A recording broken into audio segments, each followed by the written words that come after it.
Welcome back, this is Board Game Officer. Today I'm going to do a how to play video for Chronicles of Drunagor Age of Darkness version 1.5. Now there is a significant difference between 1.0 and 1.5, therefore I do want to make that distinction. Chronicles of Drunagor is going to be your 1 to 5 player cooperative campaign dungeon crawler. You're going to be fighting off this darkness, you're going to be destroying these monsters, you're going to be upgrading your characters. Ultimately, you are trying to find the source of the darkness and trying to defeat the source of this darkness in this game to save the continent of Darren. Let's go ahead and get on into the setup of Chronicles of Drunagor Age of Darkness. Alright, so the first thing that you want to do is you're going to choose a character. Right here I have Jaheen, he's out of the base box here. The first thing you're going to do is you're going to grab the standard hero board here. Then you are going to grab the hero skills, the 4 hero skills that go with that hero. They'll have 1 and 2 on the back side. You'll grab them. You also want to grab the hero class abilities that go according to the hero. So he'll grab the cleric class abilities. Then you want to grab his initiative card that matches your hero. And then you're going to look at this board and you're going to see his proficiencies are light weapon and plate armor. You're going to look, there are starting weapons and armor within here. So you will grab them. So we have the light weapon, starting weapon, and the plate armor. And you will attach them to him.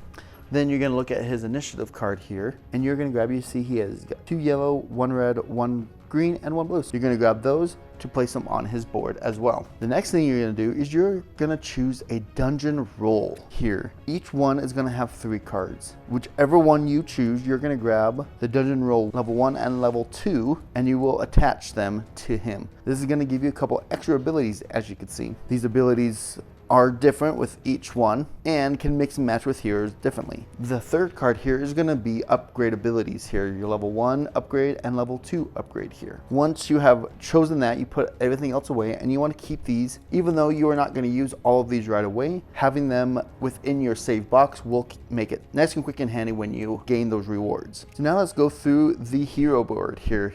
Here up top we have our health. That darkened says where the starting health is. Then you have his name, human cleric, so you have the race and class. That's how you know which class abilities to grab. Then you have all of their cube abilities on that left side there. You've available action cubes. This is just where you place the action cubes that are available to you. You have your focus abilities and you have your hero proficiencies, knowing what you can attach or equip to this hero. And down here it is kind of small, but he is the path of devotion. Each character has a different path, and so that is something just to take note of that will come in handy throughout the campaign. So depending on what dungeon roll we picked, that is going to determine where he goes on the board. So if we picked leader, we will put him leader. Because it has the white arrows there, we'll put him above the initiative track. If we were to choose support, because of the black arrows, they will be placed down below the track. And the initiative order goes top left to right, then bottom left to right. That will tell you who activates when. One other thing with the dungeon rolls is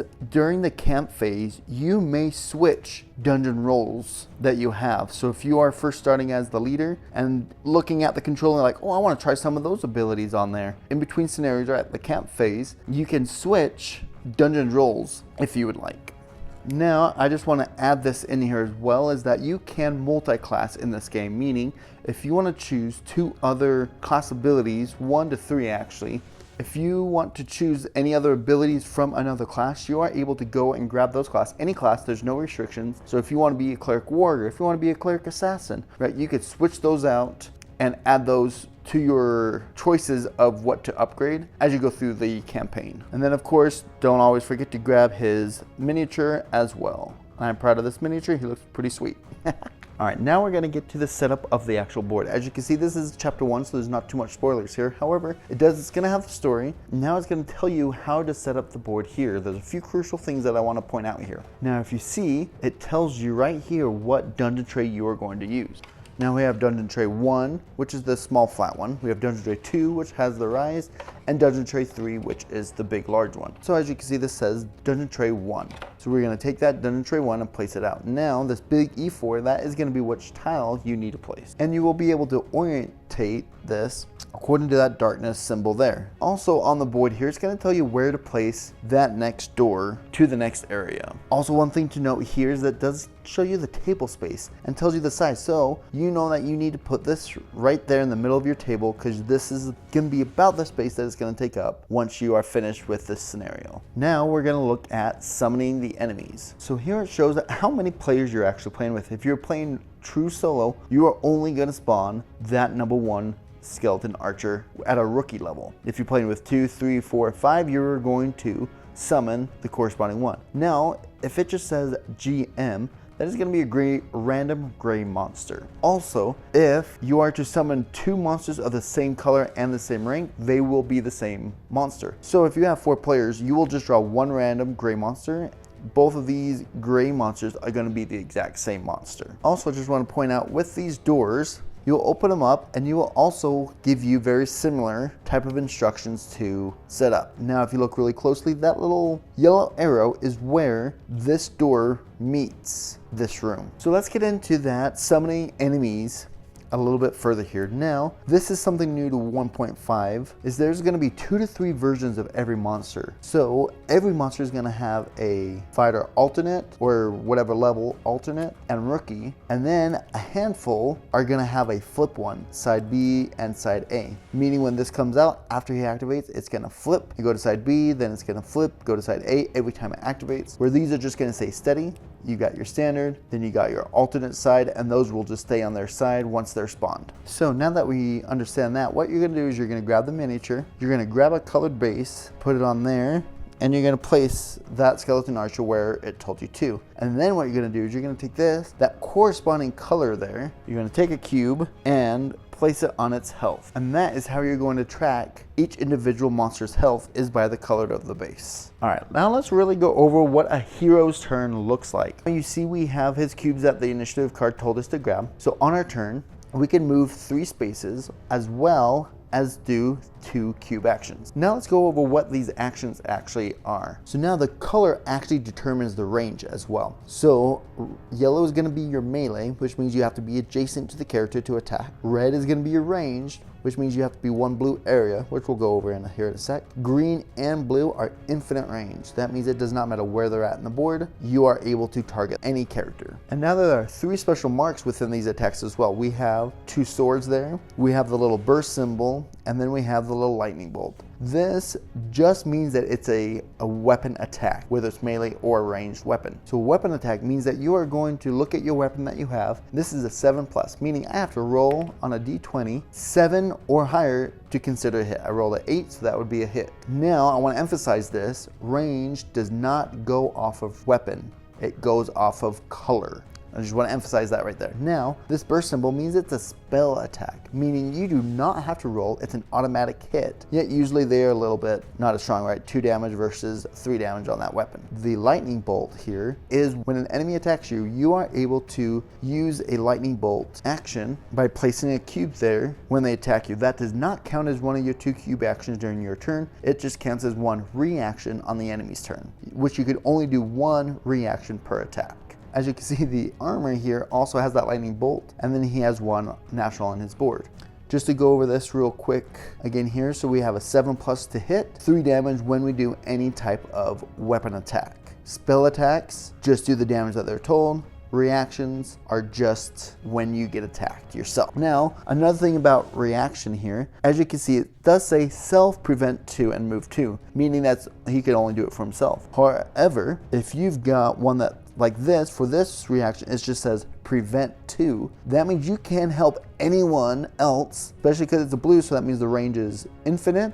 He can prevent 2 for anyone else on the board, meaning he doesn't even need to be targeted. So if Torque over here is the only one being targeted and he can't prevent that 3, and he really doesn't want to get poisoned, Scar here can play a blue cube to help Torque prevent another 2. That way he would not get any damage and therefore would not take that poison as well. And that goes with all of these abilities. If it says self, like this, self shield 4, that means you have to do it to yourself. If it does not say self on it, like this one, then you are able to have any target, even other heroes. However, anything that says move is always self unless otherwise indicated.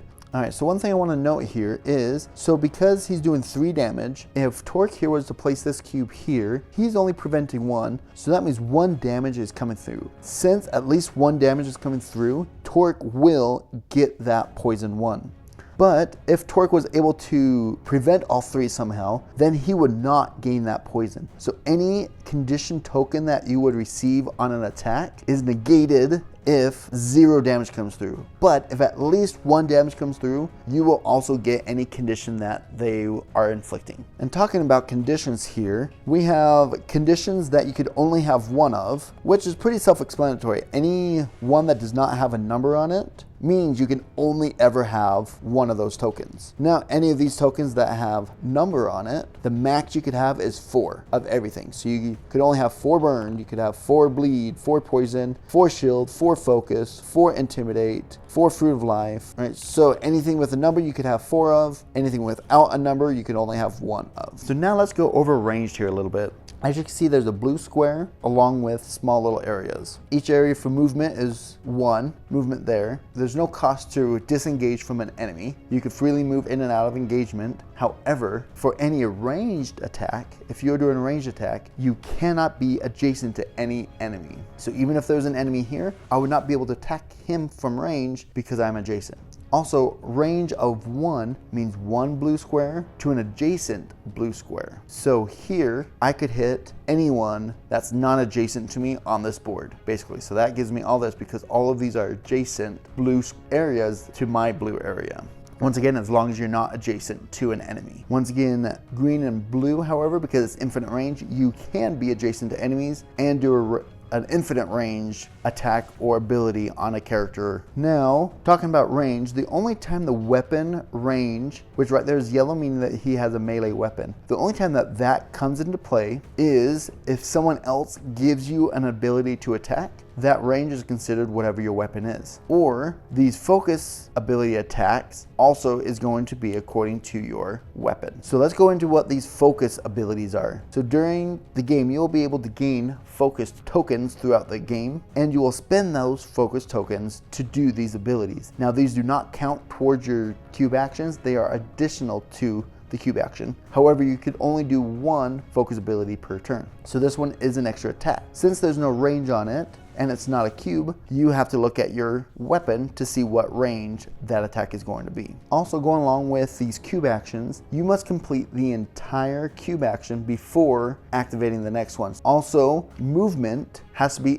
before, in between, or after the cube actions. It cannot be in the middle of that action as well. And any movement left over will be forfeited if you start a cube action. However, during the movement, you can do free actions, and that will not make you forfeit the rest of your movement. And let's talk about what these free or minor actions are. One minor action is going to be able to exchange items. So if you are adjacent to a hero, you may exchange any items from your pack. If you are next to a door, you may interact with that door to open that door as a free action. If you are next to a chest and or a token of some sort that might be placed out during the game, interact with that for free action. Searching your chest or interacting with the token. The focus abilities are considered a minor action that will not break up your movement. Or you may use a consumable that might be granted to you throughout the game as a free action. Now, I want to note that each of those free actions can only be used once per round, but you could do as many of them as you would like. Meaning you cannot search 2 chests in 1 turn, but you could search a chest and open a door in the same turn. Now you're gonna be told to place interaction tokens, whether you have 2 interactions or 1 interaction with that token. You will place it down, and if you are ever adjacent to it, you can, as the minor action, interact with it. Now, always the setup instructions will tell you where you are to go with this interaction token, and this is one of the most unique and cool things about this game here. It is going to tell you to go to a certain page in this Age of Darkness interactions book. Now, in this interaction book, it's going to give you a picture I'll give you the example of the interaction scene here from the book itself. So this example here, it will give you 3 separate options or multiple options about this scenario that you're in and what you want to do. So in this, do you want to step away and leave them alone? Do you want to try to calm the lady down? Or do you want to talk to the girl? And then once you decide that, you will go to that number at the end of the scenario book, and it will tell you what happens as you do that. So that is super unique, and so if you could only do this once, you are only going to be able to choose one of these. If you have it twice, you are going to be able to choose 2 of those. However, they will have to be separate minor actions, and since you can only do 1 a turn, you'll have to do 1 on separate turns, or 2 different people are able to interact with this token and choose one of those. All right, now let's zoom up on these actions and what do these actions actually mean. So let's say I have this yellow cube and I want to do that one. I'm gonna place that cube there, meaning that I have already activated it. I'm gonna do a +2 to hit. So that means my roll for my +7, I'm gonna get to add 2 to that hit. Then I'm gonna do +1 damage and inflict knockdown. So this is actually where grammar is gonna become very important here. As you can see, this one has a comma, meaning anything after the comma is still connected to that first part, meaning whoever I hit is going to get that +1 damage to knock down. I cannot choose someone else because that is connected to that. However, if you have a semicolon here, that means it's a completely different action within the same action. So I'm going to pay 1 HP, stop, new target. Move 6, stop, new target. Target adjacent enemy, comma, 2 damage. That means that target adjacent enemy is going to get that 2 damage. Same thing here, jump 3, semicolon, then target adjacent. So that is going to be separate entities within the same ability, if that makes sense. So for my second ability, I cannot activate that ability again because there's a cube on it. I would have to do another ability. And as you go through, you're going to end up placing all of these cubes out on your board on activated things, and you're going to run out of cubes. This is where we come into the recall action. There's 2 types of recall actions. There's willing and unwilling. When you use that last available cube, you are going to incur an unwilling recall, meaning you have to take all of your cubes back, and in place of that, you have to inflict yourself with a curse cube. You're going to place this curse cube on any ability, but whatever ability you place it on, you will not be able to activate at all. As long as that cube is there, you will not be able to activate that ability. And then you'll place out the cubes again. When you get an unwilling recall, you will place it there again. You'll place more and more. If you are ever to place your 6th curse cube, you will then lose. Now, to get rid of them, any ability that gives you cleanse 1, you get to take 1 of these away. So if I place this green cube here, which that multiple means I could place any cube there, I'm gonna heal 2 and cleanse 1, and I could choose 1 to take off my board. Now, the unwilling recall is you can choose to recall all of your cube actions as long as you have 2 colors left available. So if I've played these and that, and let's say that's the end of my turn, if I want to be able to do those 2 turns again next turn, I can do an unwilling recall, which I bring just these ones back, and I still have to place that curse cube on an ability. So the benefit is that you get the cubes back earlier, so you are able to do those abilities again. However, you get a curse cube earlier. Now what happens if that hero's health goes to 0? That hero is going to become knocked out. Now when a hero becomes knocked out, you take your character and lay them down so you know that they are knocked out, and they cannot perform any actions or reactions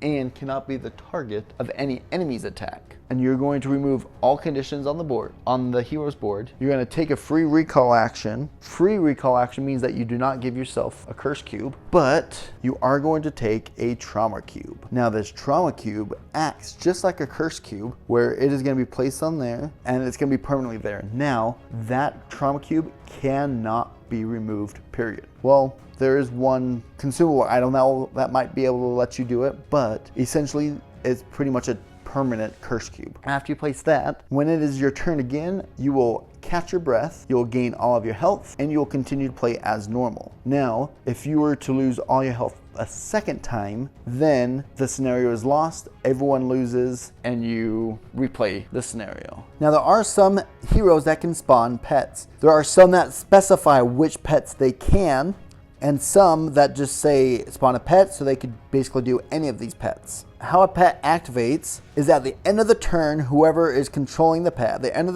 that player's turn, they will do their ability. Same thing as enemies, they move and then attack. They will never attack and then move. So he's going to move for 3, attack for 2, and they all automatically hit. And he will self-shield for 2, and he attacks with a melee. Now, pets always only have 1 life, so they take 1 damage, they are gone. However, also, pets are always unactivated at the end of a scenario. All right, one thing that I wanted to mention as well that I forgot is the height difference here, what it does. So there's a couple things that it does. One, if your hero is above the enemy by 1 or 2 levels, you get a +2 to any attack that you do to the die roll, just a +2 to the hit to the die roll. However, vice versa is also true. If the enemy is above you by 1 or 2 levels, it will be a -2 to the hit. So that is called advantage and disadvantage for the hero. However, just to note, enemies have 0 advantage or disadvantage because they always hit, so therefore they do not get this advantage and disadvantage. All right, now let's go over what an enemy turn looks like. Let's go over what is actually on the card here. We have the name, the level, the type, and then it's going to have the immunities, and it's just going to show the exact same picture as the token itself for that condition. So that's how you know what they are immune to. As talked about before, this here is the placement on the initiative track, whether it's above or below it. Right there we have its health, we have its range. Since it is red, that means it is a range character. It will not attack if it's adjacent. It has to be at a range of 1.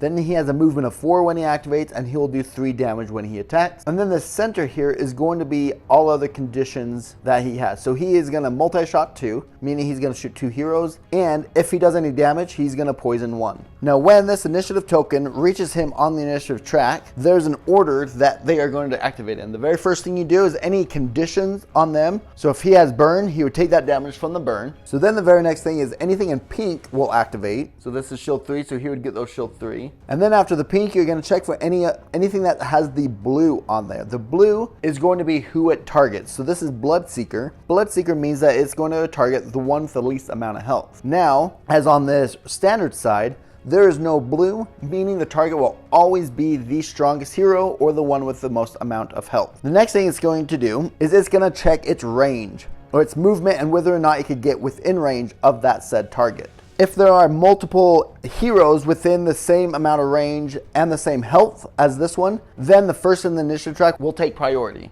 If that target is not within range, it will look for the next strongest hero or the next one until it could get one in range. All right, the next thing it's going to do, it's going to see if there's any darkness on the board, which we'll talk about here soon. But if there's darkness on the board, if it can move and still be within range of its target, it will get on that darkness. So even though he's already within range, normally he would not move, he would just attack. However, because there is darkness within his range and still be able to attack, he will move for 3 to be on top of darkness. Now, any enemy on darkness will get a +2 damage to his base damage there. So he will now do 5 damage due to him being on darkness. And we'll talk about other effects that darkness have down the road, but that is something that they will check. I want to note that they will move then attack. They will never attack and then move. They always move first. Also, at the end of their activation, if you have one that says side A versus and side B, at the end of their activation, you will flip that over to the next side. Then after he activates again, after all that, the last thing they do is flip, so you are prepared for the next turn. Also, enemies are going to have 3 levels. You're going to have your white monsters, which are the weakest, gray monsters, which are the medium, and black monsters, which are the big strong baddies. And then there are levels. You got rookie, fighter, veteran, and champion of each of the exact same monster. As you can see, they get stronger as they go. So now, well, let's look at the commanders real quick. Everything is going to look exactly the same except for the health. As you can see here, it says 8R. Now, what does R mean? So that R, you're going to go to whatever door or scenario spawned at, and it's going to tell you what that R means. So you're going to spawn one commander, and his CP is going to be 2 plus P. That P is the amount of players. When it says players, it means however many heroes are on the board. So even if you're playing solo, but you're multi-handing, you will still, however many heroes you are playing. So let's say you're playing 2 heroes. So that means the CP will be 2 plus 2, so 4. And then you plug 4 into that R. So his health will be 8 times 4. So his health will be 32 if you're playing with 2 heroes. Now, I don't understand why they use R here and CP here. That makes absolute no sense. However, so that can be very confusing. R equals CP. You just have to remember that. R equals CP. Now, the next thing you're going to do after spawning a command, you're going to grab the commander attack card deck. There are 10 cards in here, and what you're going to do, you're going to shuffle these, and then you are going to draw however many heroes you are playing. So once again, if we are playing with 2 heroes, we are just going to shuffle these up and draw 2 of them. So we'll draw that one and that one. Now, as you see here, they also have these initiative track place markers so this is going to go below blue and this is going to go above orange. When the initiative track comes to this, it will activate. So they're basically adding special abilities to that commander. Each one of these has a placement on the initiative track, one above and one below each color. So each commander can be different. Also, if any enemy commander boss card has X damage on it, that is however many rune tokens are on that color of the initiative track, which we'll talk about here soon. Now, also, there are overlords in this game, which the campaign will never call for an overlord. This is going to be your choice. Anytime it calls for a commander, you can choose to summon an overlord instead. Now, this overlord is going to act just the same. You draw however many of these, they get placed on the rune track, right? They're exactly the same. However, overlords are going to be harder than commanders. Now, the one different thing with the overlord is, if you look on his card, he has the pink Maelstrom, which that means is, let's say you're playing here and you've got these 2 attack cards out. When he activates, that very first thing, Maelstrom, is actually going to be to take those attack cards out, shuffle them back into the Overlord attack deck, and draw 2 new ones. Or however many heroes, you just redeal the hand that the Overlord has. So that is the main difference between Overlord and Commanders, is these attack cards will change every time he activates. And lastly, we have bosses. So bosses are going to have very similar cards here. As you can see, we won't read too much of these, but they also have that same placement. But you will place out all of the boss cards when instructed to spawn a boss. So all 5 of these will be spawned during the first encounter of the Undead King. And the health for the bosses will always be within the spawning instructions within the campaign. All right, now let's talk about this darkness and rune tokens. This rune card, Darkness Hunting, will be placed at the end of the initiative track when instructed to do so. As you can see, it's got a spot that says Ruin. That means your rune card is going to go there. Now, whenever the initiative token reaches here, you're going to do what it says. Draw 1 rune from the bag, and then flip this card over. And the next time you're going to draw 2 runes and then flip this card over. So this is just going to flip back and forth. Now, when you draw a rune from the rune bag, you're going to come to here, and there's runes, as I ruin that, for each color on the initiative track here. So I will draw 1. So it is an orange one. However, first I'm going to look at the back and see the shape that it has. That shape is going to correspond to one of these pieces here. So you can see this is a small straight. So that is this one here. And I'll be placing this on the playing board. And then I'll take this ruin and place it right there on the track just like that. And then next time we'll flip that over and draw 2 ruins. So 2 different darkness things will be spawned on the board and 2 will be placed out here. Now, if this bag is ever empty, then that means that you lose that scenario. And as you noticed, with these attack cards, you're going to deal X damage, meaning the more ruins are on this board, the harder any commander or boss or overlord is going to be at the end. All right, so now we are to spawn this little 2 tile. This right here is going to be the darkness spawning point. So any darkness is going to start on that tile, the darkness spawning point closest to the strongest hero or the hero with the most health. So, and you're going to place it in any direction to get it closest to that hero. So meaning that one will be placed right there, and that's all that happens, and you go onwards. Now down the road, if you are to spawn more, and if that piece is already covered, then you are just going to continue on from that spot right there, trying to reach the hero. Now, if that was our first one and the second we drew was this one, as you can see, this one cannot be placed in any direction. It is going to come off of the board. So if that piece cannot be on the board, it will break down to 3 individual pieces. So you're going to take 3 individual pieces and place them orthogonally until you try to reach the hero. Now, let's say we still have one piece left. If we're playing true solo, this piece will just get discarded because it has nowhere else to grow because there's no more heroes. However, if he was the strongest hero and the second one is here, it will keep trying to grow towards the next hero. So this one will go right there because it's trying to reach that hero. So let's say we have this set up here and we pull this piece next. As you can see, anywhere we place this, it cannot get the hero. However, if we were to break it into 3 individual pieces, as you can see, we actually can get the hero. So therefore you will break it down to 3 individual pieces since you can get it with 3 individual pieces. You could think that the darkness is a little bit smarter, that it's not going to go in a random direction. It is always going to go towards that hero and get it if it can. Now, let's say we are to draw 2 ruins and the first one got both of our heroes, but we still have to draw another ruin. What do? We are still going to draw that ruin and place this ruin on the board. However, instead of placing that darkness piece, because it has nowhere to grow because all the heroes are already in darkness, what it is going to do, you're going to take crush damage, which crush damage is going to be however many players or heroes you have, each hero takes that amount of damage. So since we are playing with 2 heroes, each hero will take 2 undefendable damage due to pulling that ruin. Now, what else it does is when you are caught in darkness, you will immediately take 2 undefendable damage. Undefendable damage meaning you cannot use shields, you cannot use a reaction, you have to take that damage straight on. The other thing is during your turn, if you are on top of darkness, you are going to take a -2 to your hit roll for any attack. And as talked about before, if the enemy is on top of darkness, it will get a +2 damage to its attack. Obviously, the enemies like to be in the darkness. Now, when do you take darkness damage? As I said, immediately when you are placed onto darkness, whether it's during the darkness spawning point or if you are stepping on it through your movement. As soon as you step onto it, you will take that 2 undefendable damage. However, that's just the first time. You could only take that damage once per turn.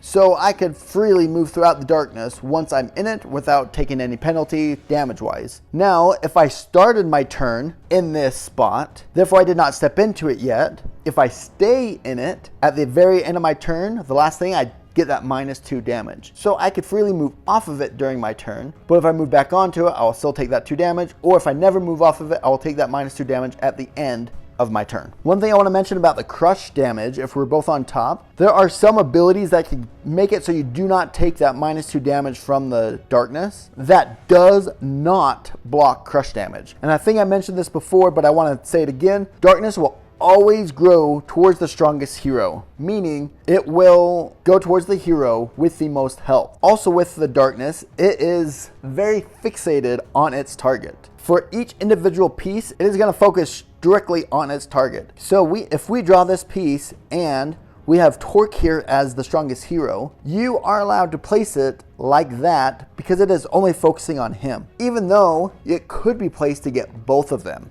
It can, but the darkness, I mean, you could play the hard mode and do that, but it will not try to get both heroes. It only focuses on its target. So that is a valid placement of the darkness just to get its single target. All right, the next thing I want to talk about is going to be terrain. So there are 4 different types of negative terrain. We have noxious miasma, spikes, lava, and water. And then darkness, of course, as well, but we've already talked about that. So each of these will tell you what happens. So in here, you're going to get 2 poison. Here, you're going to take 2 burn. Here, you're going to take 2 bleed. And here is actually just going to give you -2 movement. So just like darkness, if your first step into these areas, you're going to incur those negative conditions. However, after that, you can freely move in there without incurring anything more.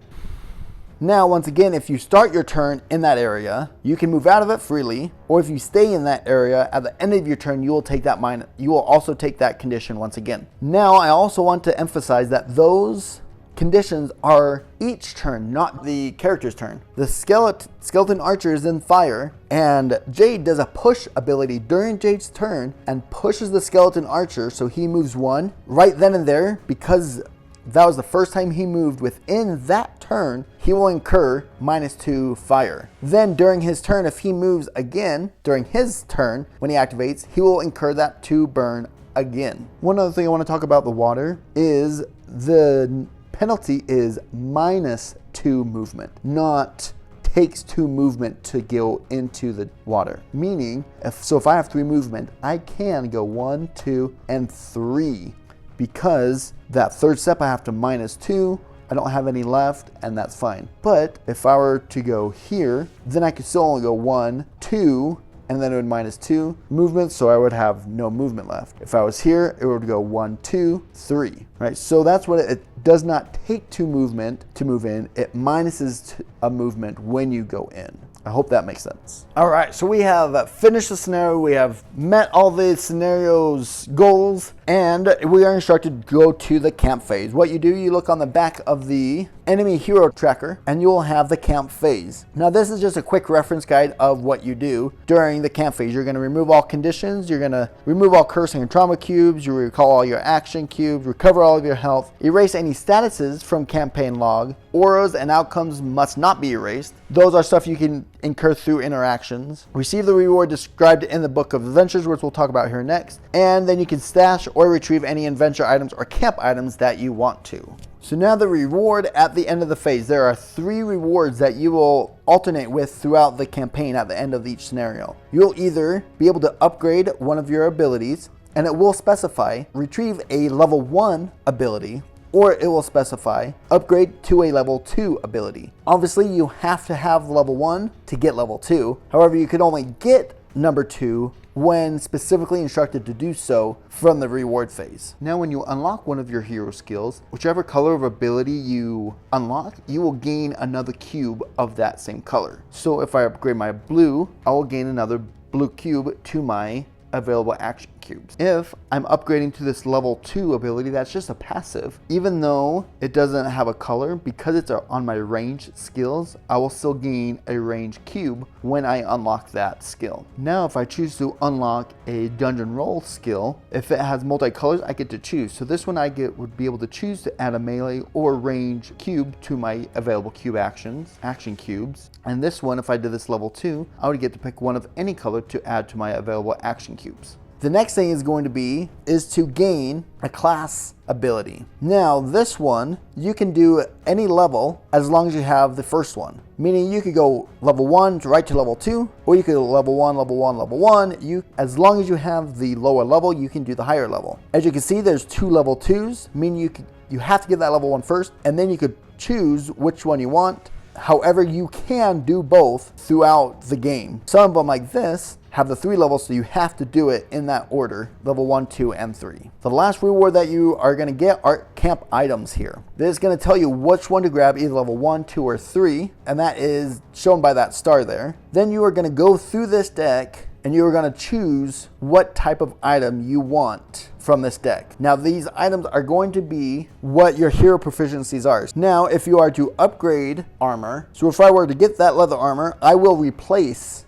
that one, and so I will have that one instead. However, if I were to get an offhand weapon, since I do not have one, I would just place that, and now I have an extra ability card. There will be sometimes that you'll have sequential chapters, meaning you will not go to the camp phase. You will still do the reward and gain rewards, but you will not go and basically revive by removing conditions, action cubes, and HP and all that. However, when it does tell you what you are to do for that sequential chapter. All right, now I want to talk about if you got the Spoils of War box, you are going to have 2 choices to make. Now I want to put out here, the difference between these 2, standard and the deluxe board, is only table presence. Everything on all the cards are exactly the same. It's just depending on your table presence. So as you can see, we have all of this for the standard with all the separate cards, where the deluxe board, we just have a single big large card here that has all of his hero skill upgrades levels already printed on the board. Now what you're going to do is you're going to place these white cubes on the skills you have not unlocked yet. This tells you which ones you have available and which ones you don't have available to use. As you unlock them, you just don't play, you take one off and you now have that one available. The next thing is the hero class ability ability. So instead of having these 4 cards, you just have this big tree. As you still see, you've got the 4 different branches, and each ones have different branches that they can go through. And what you are going to do when you pick one, you are going to place a white cube on the one you pick. That way you know that you are able to do that ability then. And lastly, you have your dungeon rolls here in a single card. As you can see, once again, you've got your 2 locked skills there, which when playing, you will place a white cube there to know that they're blocked. You unlock them, you just take that off, and you have that available to you now as a cube action. I'll probably make another video of the benefits and the pros and cons of both the standard and the deluxe, because I do think there is a mixture of which one is best. I don't think one is better than the other. I do think that there's some pros and cons, so I'll probably do a video of that later on. That is how to play Chronicles of Drunagor Age of Darkness. If you want to see what characters you should play, I went through each and individual character. I stated which one's my favorite, which ones I would play with. Go ahead and click the video link here. If you want to see more playthroughs, click the link right here, and I will see you later. Welcome back to this. So today we're Oswell.